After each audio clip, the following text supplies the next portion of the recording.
500 дней ремонта, 160 тонн перевезенных книг и 125 миллионов рублей. Национальная библиотека республики открыла свои двери для жителей региона и стала настоящим подарком для Коми в юбилейном году. Александра Головина передает с открытия.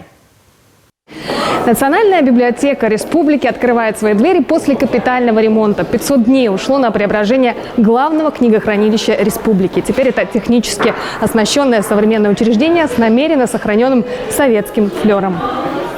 Задача перед подрядчиком стояла весьма противоречивая, но в то же время выполнимая – сохранить историческую лепнину и воплотить русский ампир 60-х в современную интерпретацию. Ремонта, а тем более капитального, здесь не было никогда. Здание неожиданно таило в себе много сюрпризов. Работы оказалось гораздо больше, чем планировали изначально.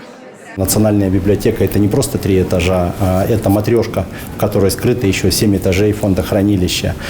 И нам попадались интересные, неожиданные сюрпризы во время ремонтных работ. И это, конечно, требовало корректировки документации, внесения соответствующих изменений и понимания, во что это выльется в итоге в денежные средства, потому что всегда встает вопрос, за счет каких источников, как будет оплачиваться и так далее, и так далее. Поэтому на это все требовалось, конечно же, время. Масштабы колоссальные: фасад, кровля, прилегающая территория, входная группа, инженерные коммуникации, внутренний дизайн, мебель и, конечно, техника. Ремонт затеяли осенью прошлого года, завершить планировали аккурат к столетию региона, но документация отняла много времени. В итоге обновленное книгохранилище стало последним подарком в юбилейном для Коми году. Меня удивило не только все светлое такое пространство, эта пространственность, и он создает какой-то свой уют.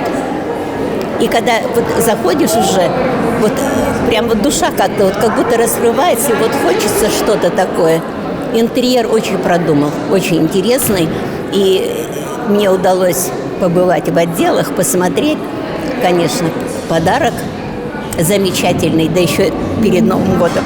Обошелся такой подарочек в круглую сумму 125 миллионов рублей. Теперь здесь есть умные полки, инфоматы, поисковые системы по книгам. В общем, все то, что максимально упростит и ускорит процесс получения необходимой литературы. Вместимость библиотеки до 1 миллиона экземпляров увеличили за счет рельсовых стеллажей, а к открытию закупили свежую партию книг 21 и даже 22 года.